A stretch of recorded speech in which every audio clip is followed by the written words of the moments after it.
hapon, good afternoon. My name is Joshua Bender, and I'm a rising senior at New York University, studying English and American literature and creative writing. I'd like to thank the NYU Center for the Humanities for giving me the opportunity to participate in this program. I'd like to thank the Leadership Alliance for putting all of this together and all of you for being here today. I'd like to thank my cohort, who are wonderful, and the impeccable and incomparable Crystal Parikh, without whose workshopping and support I wouldn't have finished this. My project Inside the Balikbayan offers a close reading of a few contemporary Filipino-American texts in an attempt to situate their construction of Filipino-Americanness in a post-Marcos and currently Duterte-era Philippines. Now, a rough timeline of the history of the Philippines can be seen here, and is important for grounding our conversation about Filipino-Americanness in literature. In 1898, we have the end of the Spanish-American War. Immediately afterwards, Filipino rebels called for revolution against their new colonizers, and in 1946, the Treaty of Manila was signed granting the Philippines sovereignty. In 1965, Ferdinand Marcos was elected 10th president of the Philippines, and in 1972, he declared martial law, which lasted until 1986, when he was defeated in a presidential election by Corazon Aquino. 30 years later, Duterte was elected 16th president of the Philippines. From left to right, here we have Ferdinand Marcos, Corazon Aquino, and Rodrigo Duterte. Now, constructing a Filipino-American subjectivity in literature and its responses to American empire and authoritarianism is something that, given the first year of Duterte's presidency, may allow us insight into the ways of response and literary resistance to what appears to be almost a repetition of Marcos's presidency and subsequent dictatorship.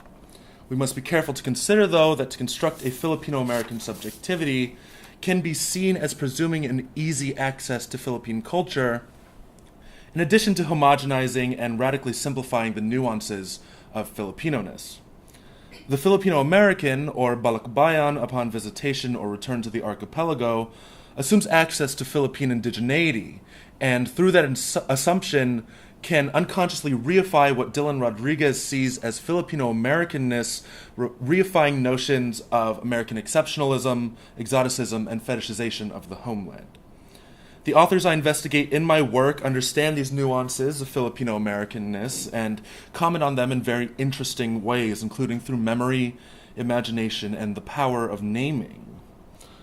Racialization is no foreign concept to Filipinos. Since the beginning of Spanish colonization, Filipinos have been subject to racialization from their oppressors as well as each other.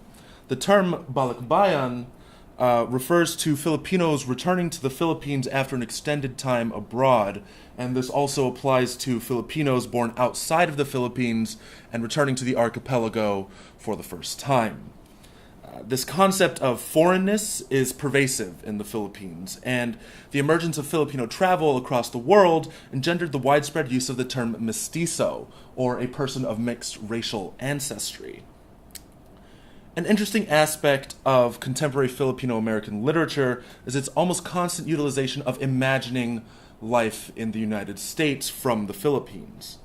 In the titular story of Mia Alvar's collection In the Country, we see a discontinuous temporality and account of the Marcos dictatorship. Following Milagros, a Filipina nurse in Manila, and her husband Jaime, hereafter referred to as Jim, Alvar utilizes the censorship tactics of the Marcos era alongside writing memory to depict the personal familial relationships many Filipino revolutionaries experienced in the 1970s and 80s. The narrative centers on Milagros, who navigates the space of rebellion alongside Jim, an investigative reporter for the Metro Manila Herald, and along the way they encounter a series of troubles, including Jim's imprisonment and the kidnapping of their son, Jaime Jr. What Alvar achieves in her reading and writing of life during the Marcos dictatorship is, among other things, the cultivation of an America-word culture in the Philippines, and a specific resistance to that through her characters. In this passage, the ghost of the man who used to live in Milagros' home tells her about life in America, but importantly mentions that the memory of the Philippines can never leave her. He mentions, quote, "Places have a way of never leaving you. You won't forget what happened here," referring both to the Marcos dictatorship and Milagros' time in the Philippines. Alvar and Filipino-American writers like her utilize what Carolyn Howe calls the politics of memory to generate and reinforce a Filipino-American steadfast in their dedication to bettering their country through a shared narrative of history. However, we see here that in the end, the narrative continues to look towards the United States, that this country is still the country that took everything away during the Marcos dictatorship, drives Milagros to leave the Philippines, to seek a better life in America. But still distinctive in her decision is her innate understanding, through both experience and a knowledge of the history of the Philippines, is the memory of the Philippines. What the ghost said to her in her dream from the previous passage rings true. She may be moving towards America, but the Philippines will not change. She can leave the country, but the Philippines will always be, quote, the country that took everything away. In the end, Milagros decides to go to the United States. She tells Jim, quote, I am leaving the country. What Alvar accomplishes with this small gesture towards the United States is a demonstration of the popular conception among Filipino Americans of imagining America. However, if we look a little bit closer at what drives Milagros to leave, we see the idealization of America become somewhat foggier. If the Philippines has changed so much with Corazon Aquino's election, why would Milagros want to leave? Does she no longer feel any connection to the Philippines she experienced under Marcos? Or is she negotiating with memory, attempting, perhaps futilely, to move on with her life?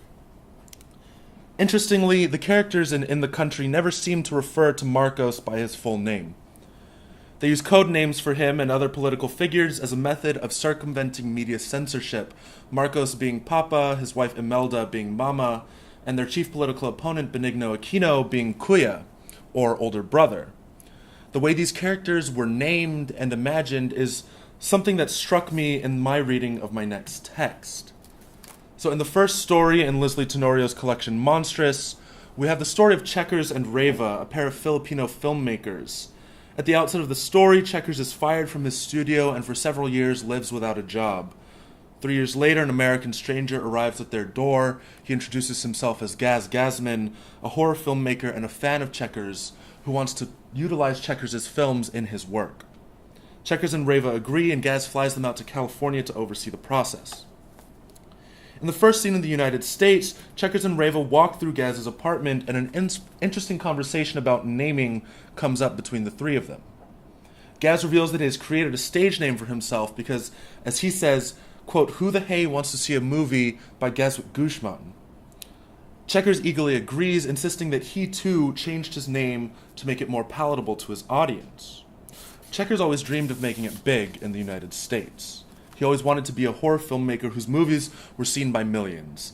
Reva, too, always idealized the white American actors and films that made their way to Manila. But when confronted with the question of whether Reva Gogo was her real name, Reva remarks that Gaz, quote, said it like he already knew that it wasn't. In this scene in particular, and through to the end of the story, we see some complex negotiations with Americanness that the characters are grappling with. Checkers, who has always idolized Americanness, sees that his films are being made a mockery of, and his relationship with Reva suffers as a result, and she decides to stay in America and continue acting. Reva, who for so long wanted a fine life in the Philippines with her husband, finds herself wrapped up in odd acting job after odd acting job.